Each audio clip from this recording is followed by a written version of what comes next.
spent the whole drive in this very small area, and maybe those leopards snuck out while we weren't listening carefully.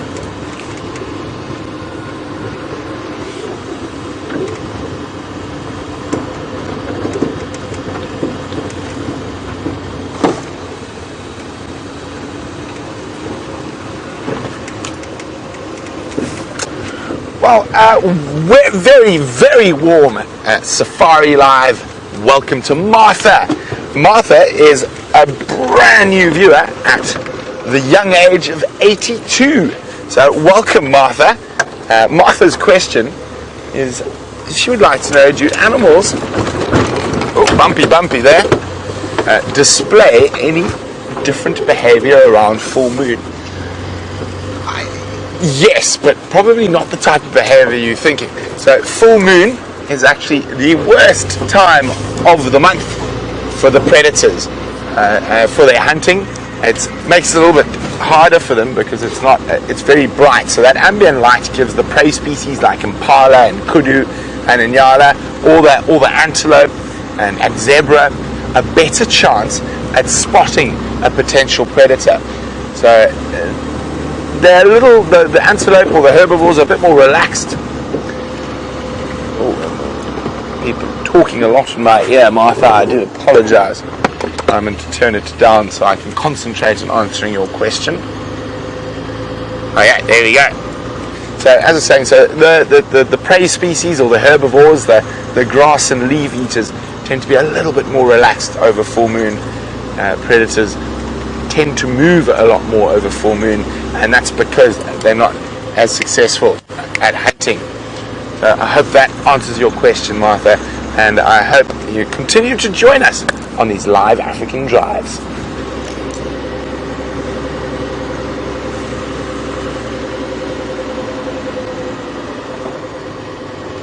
So what I'm doing now is I'm double checking our northern boundary to make sure those leopards didn't skedaddle out.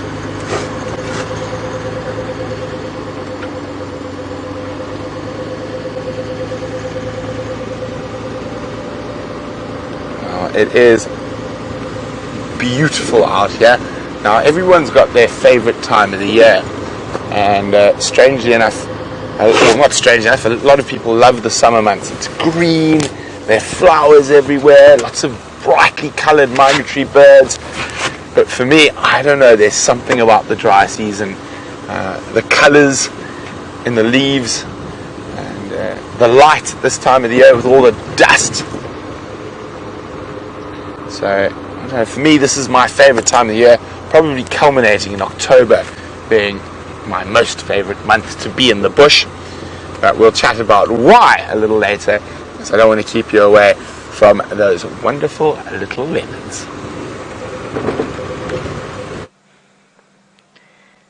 I couldn't agree more. I think that this is my favourite time of year to be in the bush as well, and you get to enjoy amazing sightings such as this one.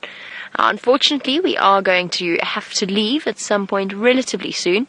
I'm just waiting for the other vehicles to get here, and then we will pull out and leave Aubrey and Mike to enjoy this moment. We can't really keep it all to ourselves, can we? And for now, our leopards are not up to anything too active. The cubs are still fast asleep in their little cub puddle, a little bit behind us, and Karula is sleeping off a very full belly. Oh, she's got even more flat now. Amazing. She's practically disappeared. She lies down. Just a twitch of the ear gives her away. This goes to show how tricky it can be to find leopards, especially a leopard like Karula. She's marvelously relaxed on foot, for which we are exceptionally grateful for. But you can walk within 20 meters of her and not see her, because she doesn't lift her head. She's so used to people, she might be lying down flat like this, and you could be forgiven for walking straight past her. And while she's sleeping like this, I wanted to just take the opportunity to show you this amazing tree that she is growing next to the tree that she hoisted the impala kill in. Have a look at this. A boerbean tree has been sort of knocked sideways either through elephant action or actually by the line, or sort of the sand being washed away by flowing water. It looks as though, to me, the bank has collapsed, but the root system has managed to clutch on because it's entangled in the roots of the tree next to it. So it's managed to stay like that. And amazingly, I mean, this must have happened quite a long time ago, because amazingly, when you look along it, you can actually see the branches of, it's basically got new trunks now. It's got 2 new trunks growing straight up vertically outside of it. Obviously, the leaves reaching up towards the sun, so naturally it's grown up vertically. But it is a really interesting example of just how resilient trees can be out here. Now, we often watch the elephants munching away at them, and we wonder how there could possibly be any trees left if each elephant is consuming between 200 to 300 kilograms of food a day.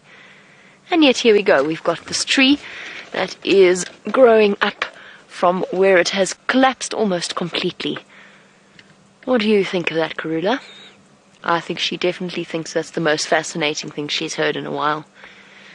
She's clearly intrigued and wants to know more. We've been incredibly fortunate to spend the amount of time that we have.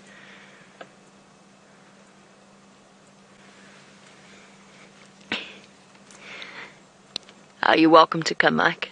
Come through. I'll stay until you get here so I can point out where the cubs are as well, because they're quite hidden.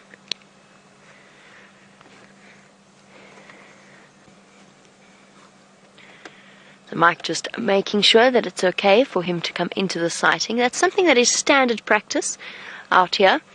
You do it in order to basically make sure that the guide in question is watching the animal's behavior and is keeping an eye on whatever it is that's happening. So if the animal is upset or showing signs of nervousness, then the guide can actually say, no, don't come in. It's time for you to stop.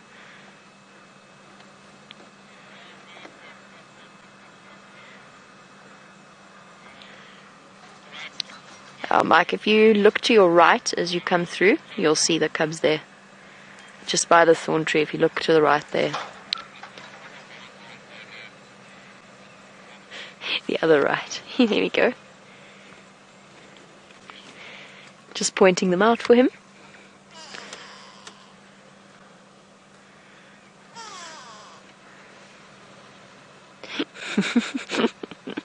Sorry.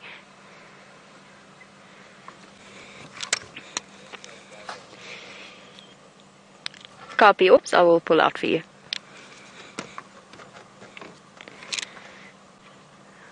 So, an awesome sighting has come to an end.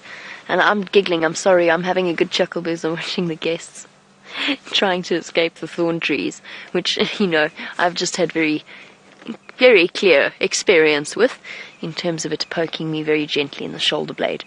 Now we'll say goodbye to Karula and her cubs. We will be back first thing on the sunrise safari tomorrow morning to find out if they're still in this area, if the carcass has survived the night in the tree, and if it hasn't, where our lovely leopards have gone.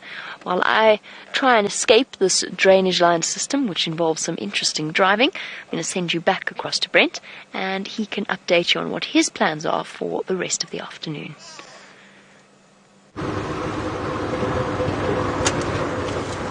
So we decided to just leave that area. Oh, there we go, well spotted. Not an animal that sits still very long. And that one is not sitting still. No. Oh, wait, there we go. Let's just... Gotcha! Hello, little female duiker. So what looks to be a unicorn is actually a tuft of hair. Or we can pretend that a female duiker is a Djuma's... It's a dwarf unicorn. Definitely. A dwarf unicorn, very rare. And of course, I'm only playing it as a grey duiker or duiker. Also, sometimes in East Africa they call it a Grimm's bush duiker. The totem animal of the Tswana people, and specifically the Khama family in Botswana, and that's the president. Ian Khama.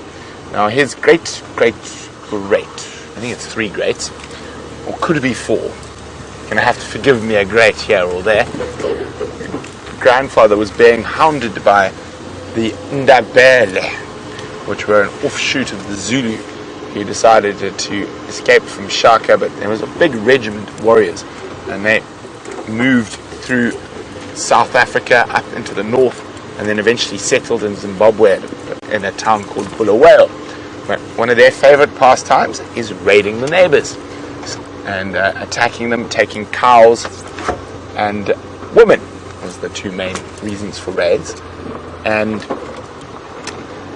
Chief Kama, who was the king of the Tswana people, got caught out by an impi, and an impi is like a regiment of Zulu or Ndebele warriors, and he was running for his life across these massive open grasslands that are on the edge of the Kalahari Desert, and in the middle of them there's these acacia hebeclava thickets, and they basically form like an umbrella, and so a lot of animals burrow in and live underneath there.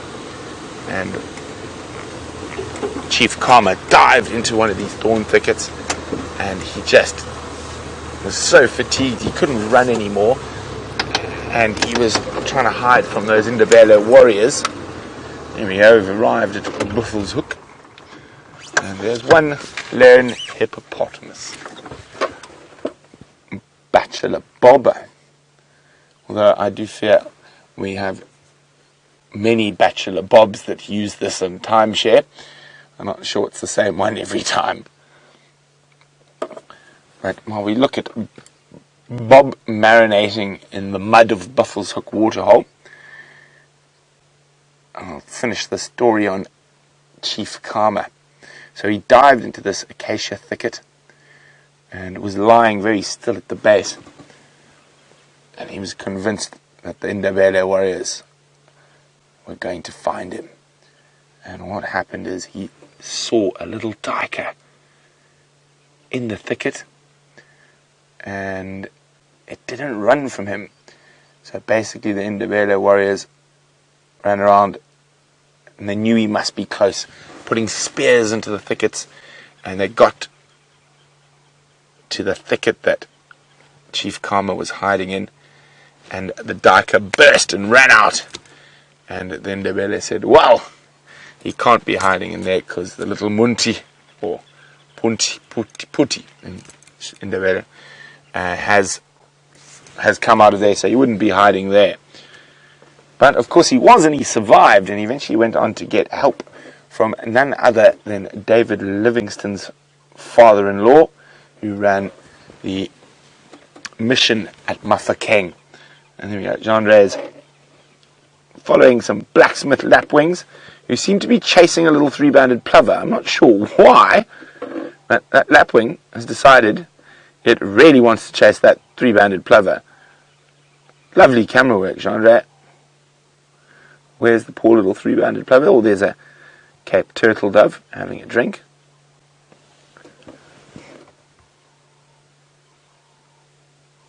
If you, up the top of blacksmith lapwings, so a little bit top right, there we go, you got there. Where he's gone? There we go, there's chasing the plover, the other little 3-banded plover, there we go. Whoa! Shame.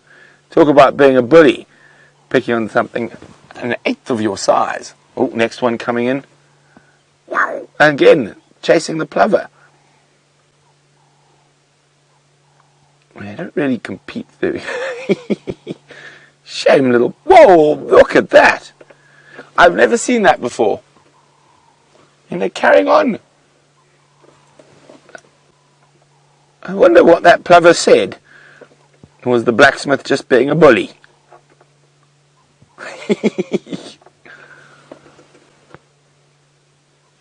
They're behind the tree now.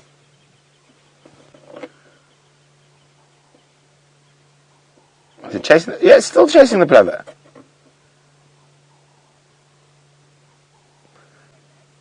That poor little 3-banded plover might as well choose another waterhole to go. Oh, still going.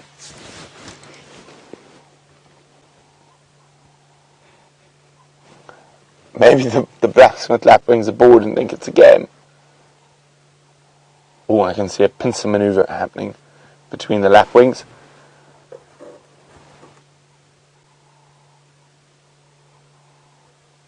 Oh, it looks like they're tired of chasing the poor little three-banded plover now. I didn't see if he landed or he... No, they're still chasing it at the back. Shame. Are they a zoom center frame? I'll follow that, yeah. Yo!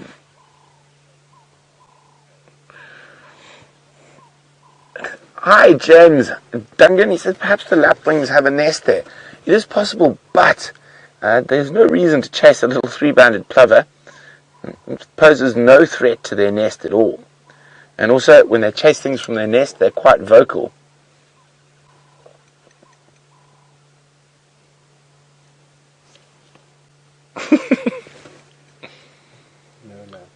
This poor plover.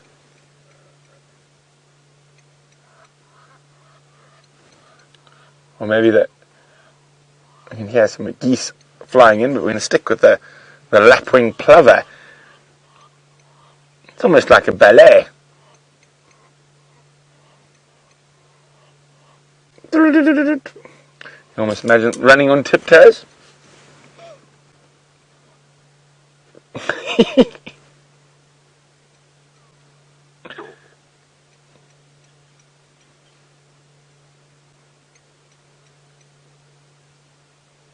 Looks like they're both tired of flying. Shame that little plover has to take about 5 steps. And those little legs for every step that the lapwing makes.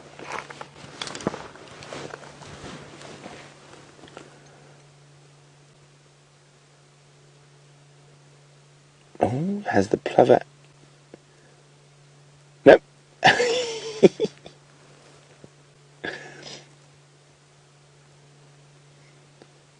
Oh, there we go. Little three-bandeds managed to put some distance between the two. Oh, no, there we come. Fascinating. Now, I mean, they could compete for food, but very, very little. I mean, the lapwings are much, much bigger.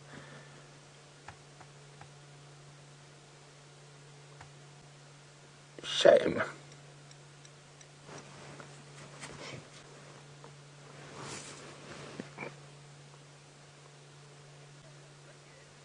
This is so strange. Oh, lapwing stopping for a snack.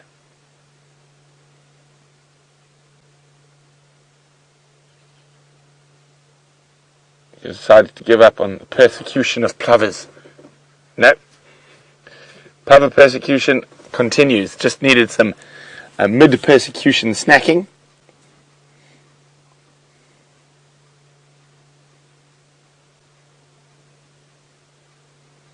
Oh, plover's having some snacking. Sorry.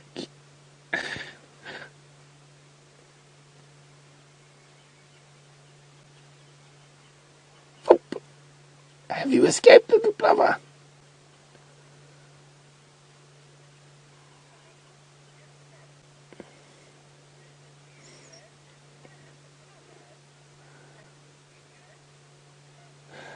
Dispatch, he's a brand new viewer. Welcome, Dispatch, says, poor little plover. Oh, has the plover given the lapwing the slip?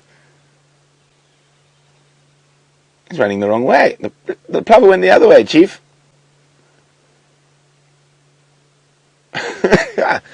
Well, that was highly entertaining and very, very interesting. So while that was going on, a pair of Egyptian geese landed out on the edge of the water. There we go. Hello, goose. Now, one of the most widespread aquatic waterfowl in Africa, and of course the first place they were described from, they're actually in Egyptian hieroglyphics. That's where they get their name from. So in the pyramids there are pictures of Egyptian geese, and they occur over almost every major body of water in Africa, from all the way from the Nile down here to southern Africa, right down to Cape Town. A few spots in the Central African rainforests where you don't find them, but on the east coast and then also in the north in the Sahel regions, If there's water, you will find an Egyptian goose. Now, they are grazers, so they actually eat grass. And the golf course industry has actually caused their numbers to boom. Bye-bye hippopotami and the other feathered creatures.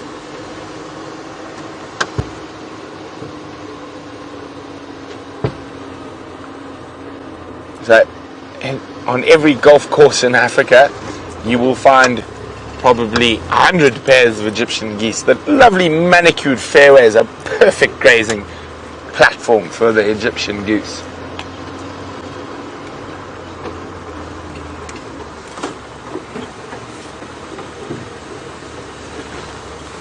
So we're going to start slowly making our way back towards where we heard the leopards earlier. Hopefully they've come out of the block or decided to be a little bit more vocal. And in the meantime, let's see Jamie, who's managed to extricate herself from the Mawati riverbed. Extricated with minimal injuries to Dave and myself, and we've come racing through to the Djuma Dam to have a look at an animal that we don't often get to see, in the form of some chakma baboons. I say we don't often get to see them. It's only in the last few months that we've been really enjoying sightings with this particular fascinating little animal. Now, it is such a pity that they are so far away. We cannot drive off-road for them to get any closer. So at the moment, unfortunately, this is the view that we are going to have to enjoy of our baboon troop. But a distant view of baboons is better than none, as they sit and groom themselves, closely associated with an impala herd. And as Brent said, the spies of the bush, and the baboons are no different to the monkeys and impala and inyala. Very, very alert, constantly looking out, and usually one or two of the big dominant males in the group will be playing the role of sentry in watching out for their families. So a fascinating social structure, completely unlike most of the other animal herds or groups that we see. Kind of in a way similar to lions, although not quite. Each baboon troop has a system that is known as oligarchy, where a couple of big males are actually the dominant members of that group, and they share that dominance. Probably you find that one is the biggest and the strongest, but for the most part it is a relatively well-established one where they don't compete for access to females. Instead, they have their own prepared favorite females that they spend time with and groom and mate with and produce offspring with. And you'll even find that they've been nicknamed godfathers because they will, when it's their favorite female, they will even care for an offspring that isn't theirs. Make sure that they protect it from the attentions of other females that occasionally get a little bit too rough and rowdy with the youngsters. And ultimately currying favor with their preferred lady friend, or a few preferred lady friends, I should say. The females have a social hierarchy of their own. There'll be higher ranking and lower ranking ones. Now, baboons have some of the largest sexual dimorphism of any animals out here. So a male baboon is roughly twice the size and weight of a female.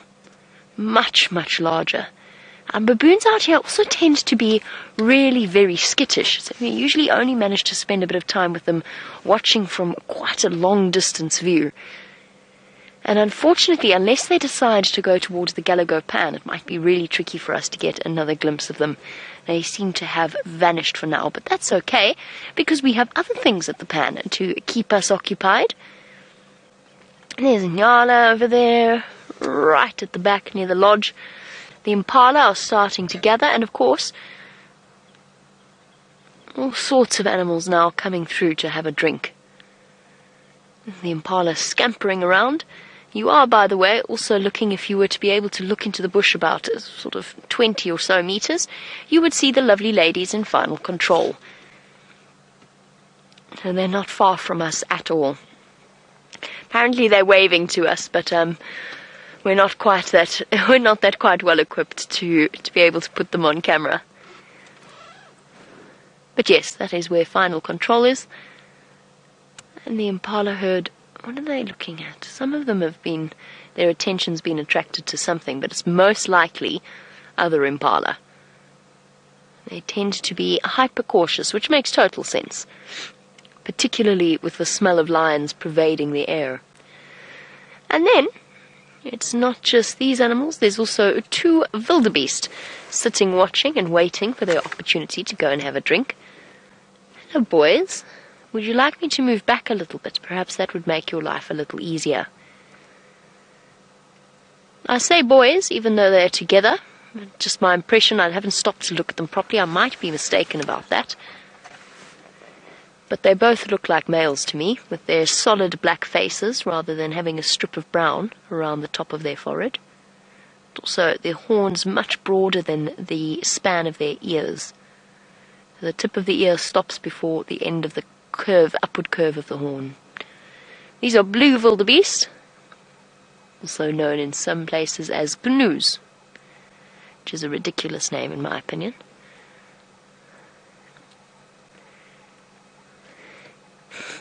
Now, unfortunately, as much as we would like it to be, I do not think that this is Gnormless Norman, or however on earth you say it, and Normal Norman joining up and joining forces.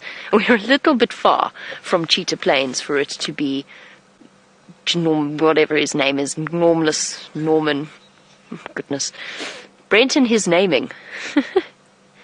Those were Brent's names for his wildebeest. But no, I don't think that this is Normal Norman. Oh, excuse me, and Gnormless Norman joining forces. Hello, boys. I was going to try and move backwards to make their passage to the water a little bit easier, because I think they're nervous with us here. So what we'll do is we'll actually go forward and turn around, so that we're not blocking their view to the dam. They can approach and feel a bit more comfortable. Obviously, I don't want to make them feel uncomfortable and like they can't come and drink. That goes entirely contrary to the way in which we approach doing these drives, where we try and have as little impact on the animal as possible. Hello, Dam Cam.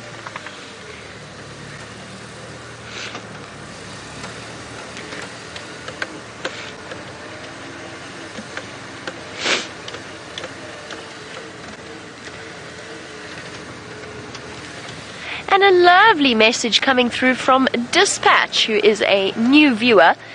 Dispatch has put up a screen grab of the impala and the baboons together and has said how amazing it is how there's such a diverse number of species that are able to coexist and sort of help each other out. And that's exactly right.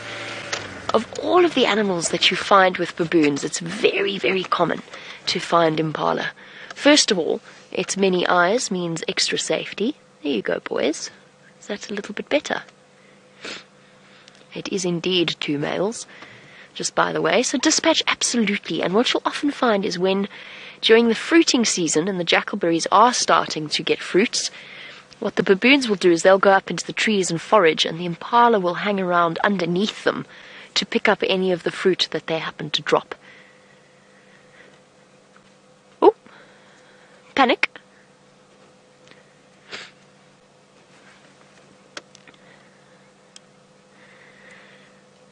As our wildebeest settle in to drink, providing us with a truly beautiful scene, Ellen in Arkansas, lovely to have you as always. You wanted to know whether or not the baboons would ever attack the impala or any of the other animals. Not at this time of year, Ellen. It's relatively uncommon. So baboons are fascinating, and I'm sure this is what you're thinking along the lines of, in that they're omnivores that are capable of hunting, particularly the big male baboons. A couple of big male baboons with canines longer than Karulas are a fearsome team, and some baboons have learned to hunt. In the lambing season, they can potentially snatch up and grab a baby impala. There are records of it happening. Sorry, I was just struggling with the dust and the allergies. That was a very short drink. Hey, Vildies? Are we done already? I really enjoy spending time with wildebeest. They're fascinating animals. So, Ellen, yes, there is a chance. It's unlikely, especially at this time of year. But with brand new lambs, there are certain baboon troops that have learned to hunt them as a potential food source.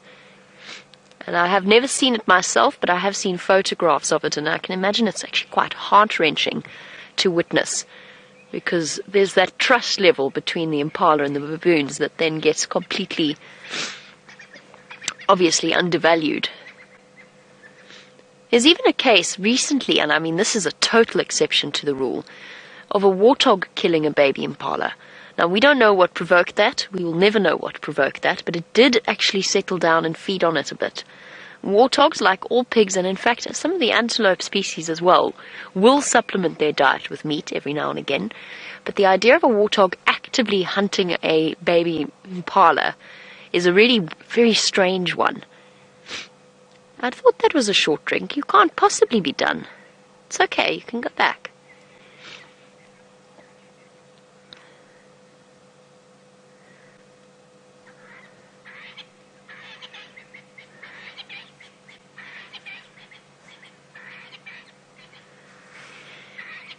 Now, speaking of baboons, I know we're watching the wildebeest, but we've got lots of baboon questions because we don't often see them. We have a lovely question from Michelle, which is, why do the baboons walk with a sort of a third of their tail upright and then 2/3 drooping down? And that's a very valid question. The interesting thing about that, Michelle, and I don't know 100% how one goes about it, but you can actually age a baboon by looking at the portion of the tail that droops. So the older they get, from what I understand from my reading, the older a baboon gets, the more the tail starts to droop in a strange way. So once they are adults, they've got that sort of stiffened portion. As to why it is structured in that way, oh, we're having a roll. Let's go forward a bit. Wondered where all that dust came from all of a sudden. I was going to ask Dave how he managed to get his lens so dirty. Ah, awesome. Yay! Look how much fun this wildebeest is having. Sorry, Michelle, we'll get back to your question in a moment. I love watching them do this. He even rubbed his preorbital glands on the ground first. Oh, there he goes, doing it again. Is he going to scrape his feet for us as well? And I think what we have here is, this is the territorial bull, the territorial male wildebeest, and they do hold their own territories. However, I think he's tolerant of the other male, because the other male is behaving in a submissive manner, not marking territory. It's much smaller than he is, and I think that's the reason. It often wildebeest do reach a bit of a truce around a water hole or a water point, so they'll allow other males to come in and have a drink, as provided they don't start marking territory or anything like that. Oh, and there's even some dwarf mongoose, for those of you who are eagle-eyed. They're settling down for the night, keeping a close eye on the comings and goings of the waterhole. Oh, the stories these dwarf mongoose could tell, I'm sure. The things they've seen happening around the Djuma pan.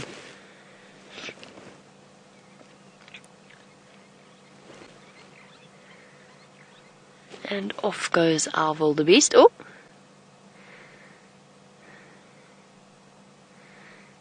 All the dwarf mongoose disappearing. One head popped out briefly. And off our wildy goes into the vegetation. Droops down. Perhaps it's just the design of the baboon, it's much more balanced that way.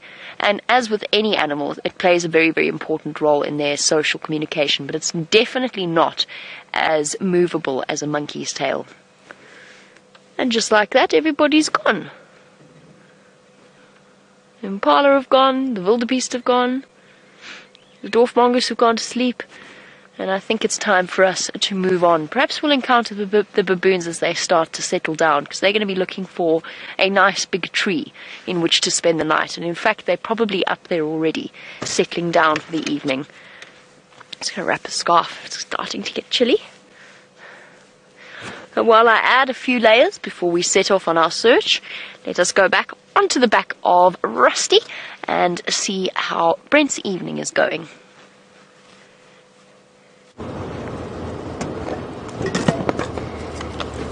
Well, my evening is going very well, apart from the fact that these leopards have eluded us.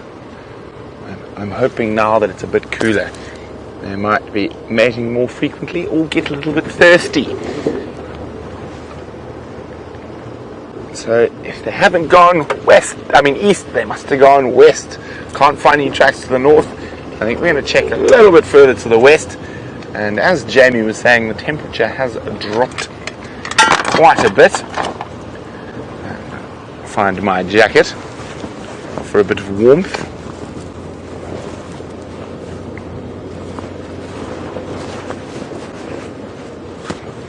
Now, Jamie's been sitting at the Djuma Dam, so if those leopards were around here, she probably would have heard them. So I think we need to expand our search.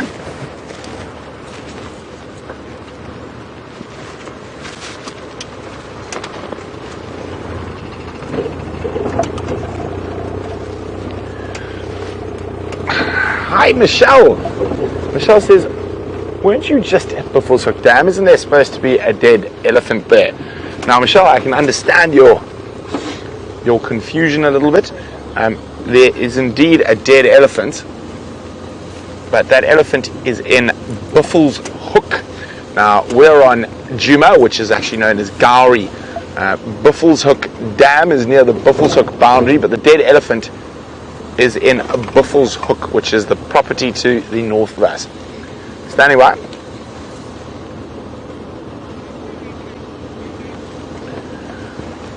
I'm going to do Mvubu shortcut off Shortcut Gallagher.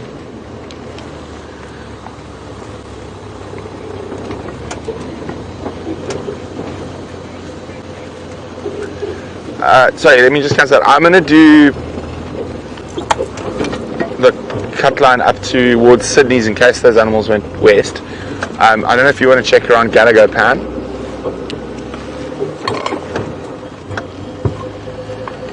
Okay, so Jamie's joining in the hunt for the mating leopards.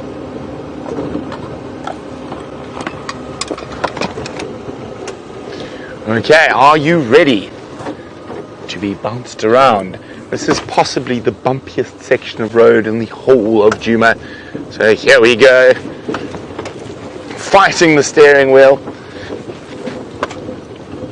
Of course, it's not so bad for me sitting in the front seat here, but poor camops, they get thrown around a bit. Jean-Andre says it's like a massage. Jean-Andre, I think the massages you've had in your life are slightly different to the ones I've had. I'd say that's more like someone punching you in the kidneys.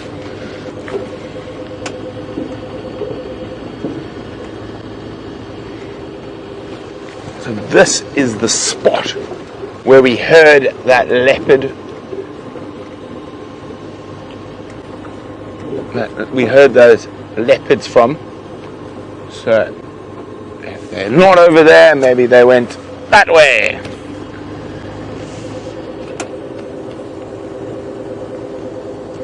Now, the positive thing about mating leopards is that even if we don't find them this evening, there's a really good chance they're going to be around tomorrow.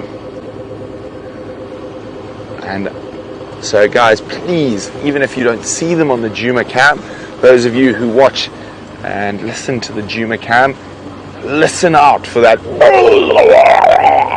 sound of mating leopards. And remember to let us know before the sunrise safari starts. Give us a good idea where to go start looking.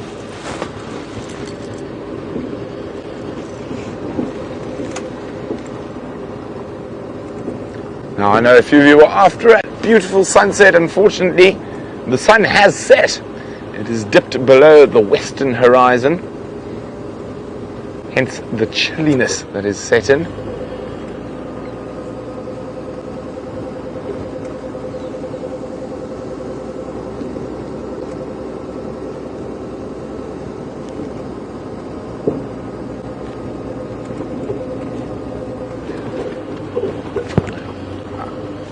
Hi, Shamsan. Shamsan is asking whether I've checked my camera trap. I did Unfortunately, all that was on it is in Nyala, but I have it with me again, and we will look for a spot to put it out tonight. You see a hyena? Oh, that's on the other camera trap, so I've got two.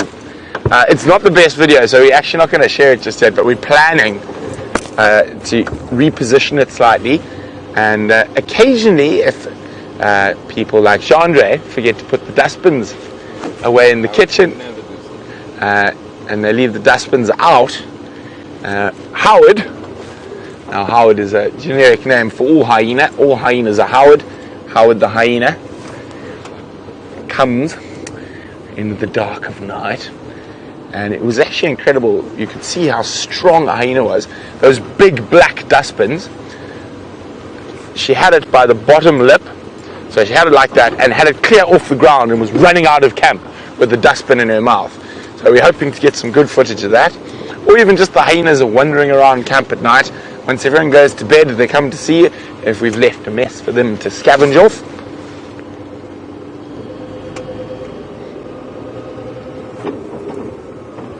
See, I think those leopards might have gone into this ravine system to the west of us, and it is one of the few areas that is near impossible to get a vehicle into. Worth maybe just listening for a few seconds here.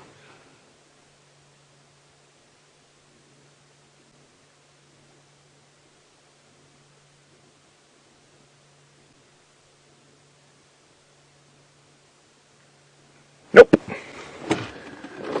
Let's continue to search.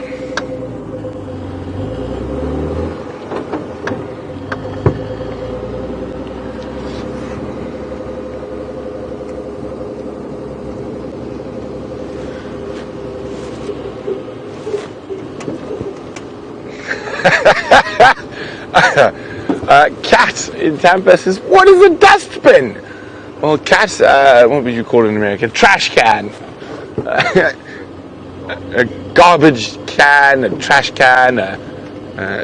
Yeah, so that is what we call a dirt bin. Oh no, that's probably also a dustbin or dirt bin. Are very English ways of talking about a trash can.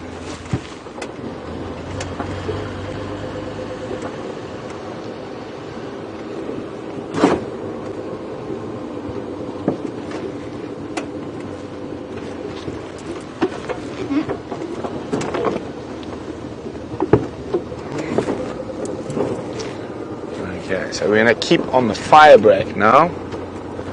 So hold on. Not used too often, although I see Jamie's tracks here from this morning.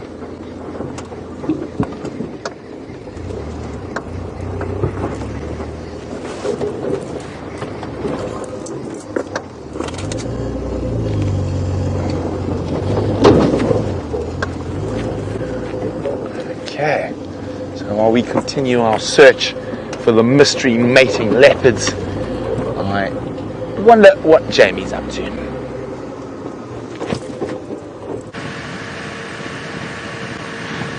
I am racing off in the direction of where Brent is checking. Well, no, we're planning a search together in order to help him out in the search for this mating leopard pair that's been avoiding us since this morning. This morning I was sitting with Dave at Sydney's dam, and I just turned my engine on and I heard, you know, those funny mating, Dave's laughing at me, those funny mating leopard sounds that they make. But I wasn't sure if it was lions or leopards. And I sat for a while and I thought, okay, because it's taking them so long, it's probably lions, because leopards, especially first thing in the morning, tend to mate with a greater frequency. Now we know, they've been wondering about, they came through from Buffelshoek onto Djuma, and I think, oh, hold on. It sounds as though they have crossed everybody, unfortunately. Just got that update from Brent, he's heard them, and it sounds as though they've gone wandering onto Buffelshoek. Oh, so what a pity. Never mind. There's still some lions hiding somewhere in here. We'll go and search for them instead. Now, just to go back to our World Tiger Day and the celebration of all animals, great and small, I just wanted to use this as an opportunity to say that I think that Safari Live as an experience is an incredibly valuable tool in conservation. And that I mean by that is by bringing real life stories to people across the globe so that they can watch the animals, become attached to them, and actually become invested in saving them and providing for their future is a really truly wonderful tool of conservation. So for all of you out there, particularly our new viewers, because I know our regular viewers are so good at doing this already and they definitely don't need me to tell them this, but for our new viewers, if you are enjoying the live safari experience, please tell all your friends, let them know, so that we can spread the amazing word of the incredible creatures out here as far and as wide as possible. Because the more people watch, the more they get a true concept of the way in which the animals of Africa truly work and function, and just how important it is that we invest our energy in protecting them. And that, I think, is where, as wonderful as Safari Live is in terms of bringing stories and characters, that is where its true magic actually lies. And of course, bringing joy to people across the world. To be able to sit for 2 hours and watch leopard cubs, how spoiled are we? And I would hope that one day the next generation and the generation after that will be able to grow up with the same privileges that we've had. Not something that we would ever want them to lose the opportunity of enjoying. And we're very fortunate to be in an area as protected as this one is. What I also think that it does is it raises awareness as to what is right and what is wrong in terms of filming animals and the amount of respect that one should have for them. On the World Tiger Day, we might not have any tigers, although I do think we get new viewers every now and again that are a little bit disappointed at the lack of striped cats and somewhat surprised since they aren't truly aware of exactly where we are. We're sorry to disappoint you, for those of you who want to see tigers on World Tiger Day. But we do have some amazing animals of our own. And World Tiger Day is just an opportunity for us to think about the bigger picture. Not that most of you don't. I know that our viewers are all like-minded in that respect. Like-minded in their love and their desire to protect and to help the animals of Africa and around the world.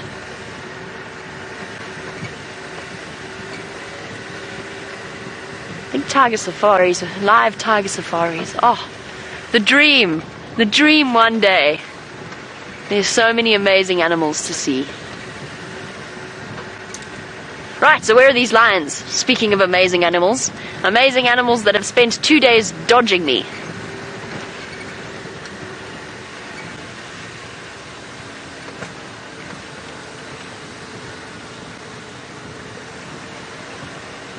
And that's a wonderful message coming through from Vic. I'm so glad that you agree with me in terms of the power that these live drives really have in terms of opening up people's eyes and investing them in these animals' future. I'm glad Vic is a new viewer and he agrees with my idea of what Safari Live is all about. And it's why I will remain committed to the Wild Earth team, because I think that what we have at the moment is pure magic. And I still remain convinced it's also the best technology use of that has ever been. Okay, maybe that's a slight exaggeration because there's lots of amazing technology things out there. But this is definitely one of the best uses I can think of, putting all kinds of incredible minds together to bring a live safari from the middle of the African bush. And sometimes the days are frustrating, and sometimes they're wonderful, and sometimes things go our way, and sometimes it doesn't. It's the joy of live wildlife filming when we say, "Dave, there's a bird," and Dave goes, "Where?" "There." "Where?" "Oh, it's flown away. Never mind." Which is entirely our fault. I'm not in any way criticizing Dave. Or the animals evade us, as the lions have done with me for the last 2 days. Nice surprise with our elephant sighting this morning. But you never know what's around the next corner. To coin a phrase that was, I think, originally coined by the wonderful Hayden Turner. Right, well, no more waxing lyrical from me. I'm going to continue on. And Brent can continue the profound statements of the beauty out here with his lovely view.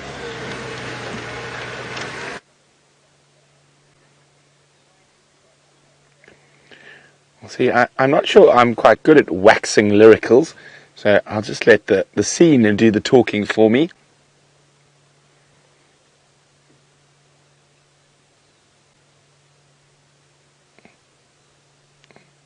So Haley was asking for a sunset, so we couldn't give you the sun setting, it had already disappeared, but we'll give you a wonderful silhouette of the Drakensberg Mountains.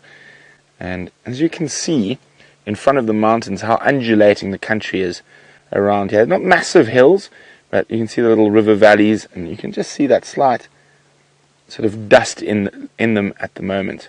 And that is absolutely stunning. And there we go, there's the Great Road West, the northern boundary of Djuma. But we're going to go have a look down towards Sydney's waterhole. Something just crossed the road.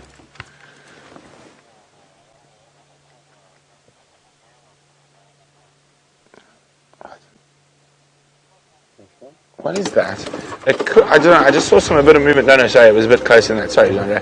I had my eyes in my binoculars. Jean-Andre was being your binoculars. But whatever it is, it's just off to the left. It was quite small. I think maybe an impala or a duiker, but I don't know, there was something there that made me want to have a quick look. As I was saying, but I absolutely love this time of the year. Tracking is wonderful because, well, not after a little bit of rain we had, but tracking is nice and easy. And, well, it's never easy per se, but it's easier than in the summer months. Okay, so it crossed, I'd say, around where these trees were. Could have been a steenbok, could have been a duiker.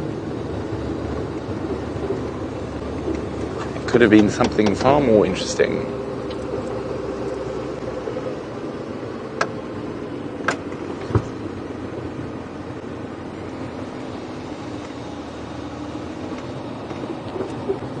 It's definitely enough to sort of perk my interest. You got something?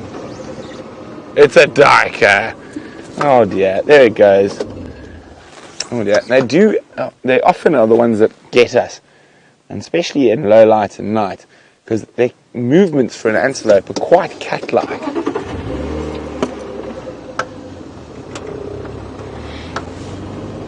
Sneaky little duiker. But maybe something is enjoying the open area. Oh, we're going to try, Jean-Andre, before it runs. There we go. There's the sneaky little duiker.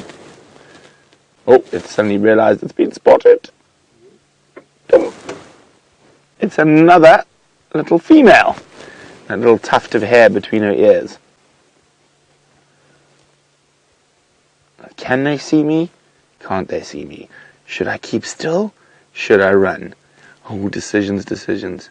No, they can't see me. I'm just going to keep foraging. Now, quite interestingly, what that duiker is specifically foraging off underneath that guarri tree is probably dried guarri berries. There's still quite a lot of sugar in them.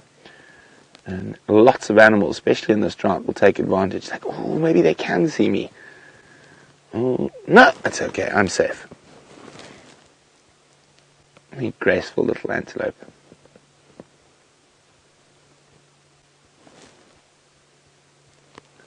This is that incredible time of the day, and sort of the changing of the guards, where your diurnal creatures go completely quiet,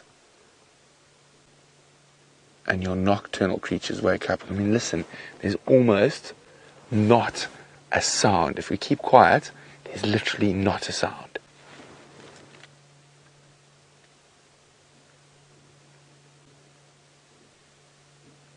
In the distance, there's the one creature who likes to call, or maybe trumpet, the changing of the guards, and that's the white-browed scrobron, but it's quite far away. I can just make it out in the distance. And of course, a fork-tailed drongo making noise. Andre has spotted a buffalo weaver nest in that knobthorn tree. Not being used actively at the moment, of course, but summer's around the corner. So what I'm going to do is, once it's dark, a little later, I'm going to listen again and see if we can find, if we make it through the changing of the guards to hear the nocturnal creatures.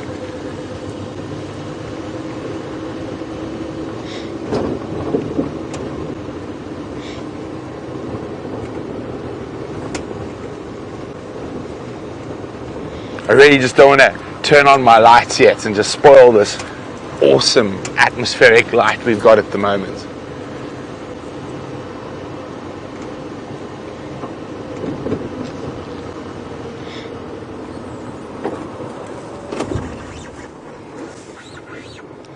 So having a quick look at Sydney's waterhole.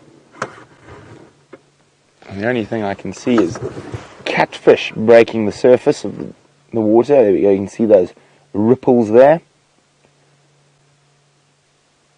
And to the northwest, the Magnoletti Game Reserve. What have you seen, Jean-Andrea? The Magnoletti. Jean-Andrea is zooming on the Magnoletti. Let's just come back to the water there. And zoom in on the water. Now, as a fisherman, to the right slightly. As a fisherman, it's always something I love to see, the evening rise. Almost feel like I should be popping a dry fly out there.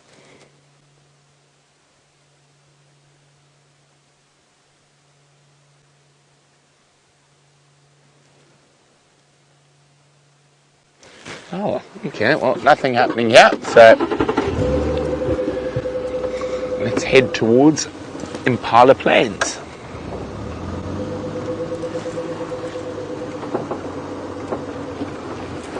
So while we keep moving through the western sectors of Djuma, let's find out how Jamie's trip. Oh, she's also she's in the northern central area of Djuma.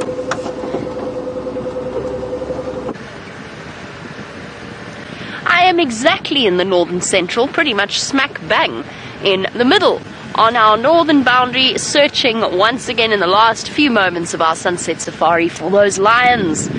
And what an absolutely stunning evening.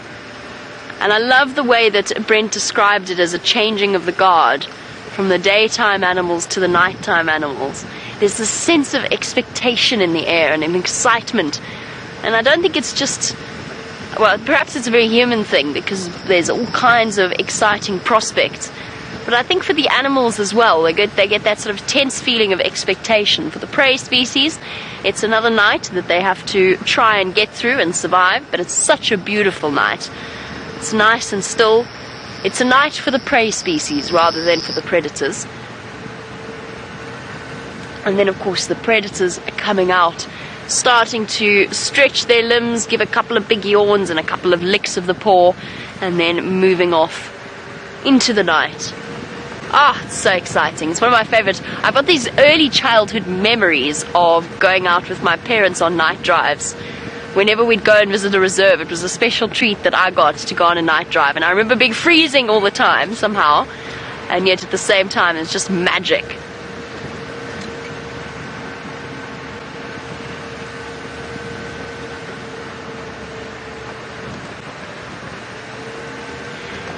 And Andrew from the Ukraine, it's lovely to hear from you once again. Andrew would like to know if I've ever heard of tiger canyons in South Africa. I think I know which particular tiger. It's a sanctuary, right? Or a sanctuary in South Africa. I use that term loosely because I don't know much about it. Andrew, I honestly don't know all that much about Tiger Canyon. I struggle with the idea of. I kind of understand it in terms of bringing a big cat into a place where there are big cats and they survive here. But it's not really where they belong. But if we can keep them safe here, I suppose it is a different story. It's a grey area for me. I struggle with the idea of animals being outside of their natural habitat, their natural environment. Because I wonder what havoc it plays with their senses and with their psychology. But I don't know. I don't know enough about it. I don't understand enough about it. Graham put up this amazing article that I read recently, which basically was a scathing report on scientists and how far back this approach has put us in terms of understanding animal behavior. But basically the idea that by making this idea that anthropomorphizing an animal is not a good thing, you can't put human emotions to them. It would be ridiculous to suggest that. I think the quote was, people are people and animals are animals, and that was the idea, that animals don't have these feelings. I struggle with that. I've always struggled with that. And it was nice to see somebody else sharing the same opinion. I've seen something here. Ew. I don't know where it was. It's a set of eyes that I'm relatively certain was a duiker. I say that now every time because I don't want to make that mistake again. It's gone. I think it was that duiker that ran past me earlier. The duikers are the tricksters of the bush.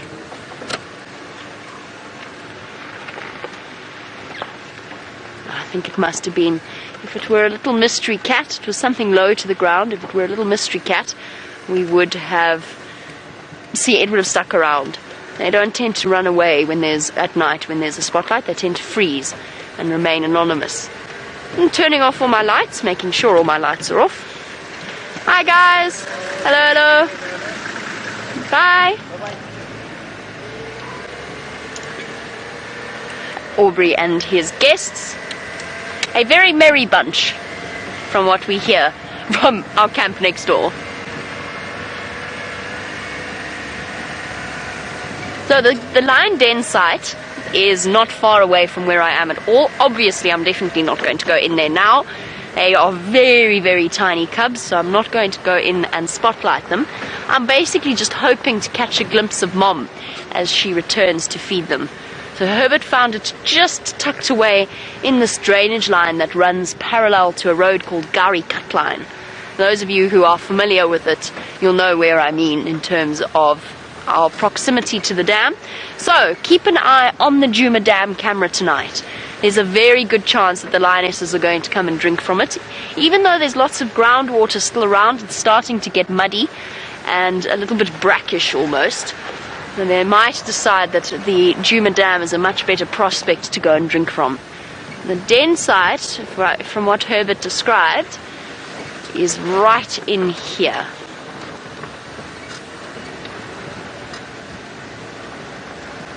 But as I said, we're not going to go barreling in to try and see the cubs. We'll wait for our opportunity tomorrow morning. We'll check up on them tomorrow morning, although Herbert says it's very difficult to get a vehicle in there. And if we can't, then we'll just wait for the next kill when the lionesses bring their cubs out. Because those cubs are going to start getting to the age where they will be able to come out and join the rest of the pride. 8 little lion cubs. Ah, what a joy.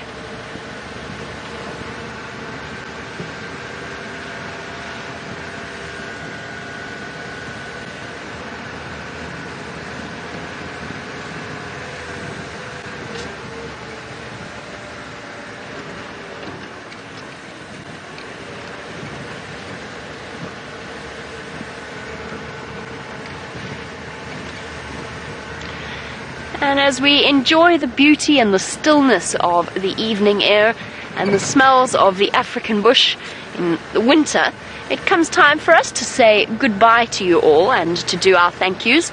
A big thank you to Dave, as always, for his fantastic camera work. It is always, we're very, very fortunate to have the skilled cameramen that we have. And a very big thank you to Rebecca and to Jerry in Final Control, as always doing a fantastic job.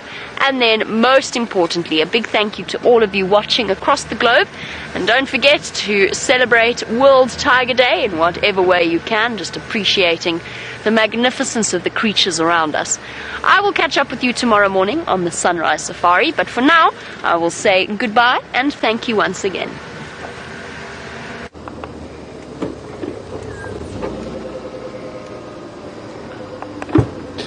So we're just checking. I want to check one of my favorite bush baby spots. I'm also looking for a spot to pop up the camera trap, see if we can find any, well, no, wrong button, nocturnal critters. And there's some nice paths around. What do you think, Jean-Ray? Should we put it up on one of these elephant paths coming up?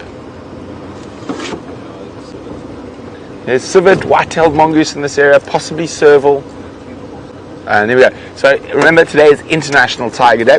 We only have one, or actually 2 creatures out here in southern Africa that share a name with the tiger. That is, of course, the tiger fish, one of my favorite critters to catch. on my fly rods. And then in Afrikaans there is another creature called the teerboskat. So translated means the tiger bush cat, and that is of course a serval.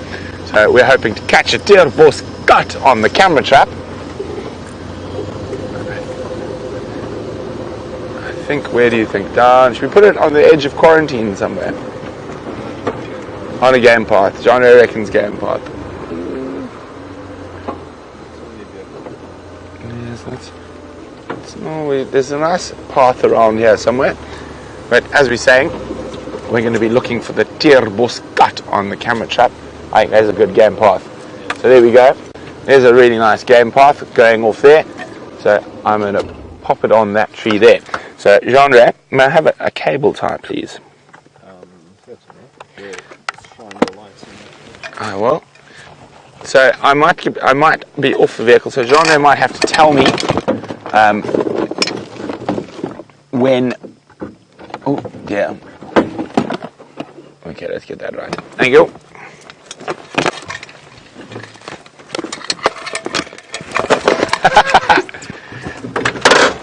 Hi Jeffrey from Texas. Jeffrey, we appreciate that comment very much. Jeffrey says, WildEarth safaris are the totes, my goats, or whatever these kids say these days. I wouldn't know either, Jeffrey. So Jean-Ray, if we start running out of time, you're going to have to let me know. Oh, I can't see, I'm blind. If I was a lion, now would be the time to take advantage of me. If you were a lion out there. I'll pretend to warn you. And Jean-Ray will pretend to warn me. So we're just going to pop this up quickly. As I say, it's been magnificent, and I'm sure you guys had a wonderful time with Jamie and Karula's wonderful little creatures. So I'm just going to get this all set. And I'm hoping that they'll still be there in the morning. There's not much of that kill going to be left, but they could still be enjoying. I'd also keep an eye on the Djuma dam cam for Karula and those mating leopards, because either of them could make an appearance. Also, Nkahuma lions are somewhere around this area, so they could also make an appearance. So keep watching, and remember, send us through all those updates in the morning, and you can do that by using Twitter and the hashtag Safari Live, or you can, oh dear, it's too short, my chain, hang on a second, sorry about that, or you can pop an email to questions@WildEarthTV. So we will be out and at it again on the Sunrise Safari in a few short hours, and I know a lot of you will be ecstatic to hear that Commander Bond shall be returning shortly, I think on Sunday. So James will be back, and it'll be great to have him back in camp, as his great entertainment as always. Jean-Ray, how are we doing for time? About a minute. Oh, we got about a minute. I thought I was yakking too long. And oh, there we go, camera trap up. I don't know if you can see me hiding between the tree here, and let's cable tie it on. One should suffice. But I'm hoping we have a little bit more luck hunting for those mating leopards tomorrow morning. As I said, there's a good chance they're still going to be around. Now, this is presenting and putting up a camera trap and doing a closing is a little bit more difficult than I thought it was going to be. Hopefully I will manage. 30 seconds. Okay, there we go. Am I going to manage?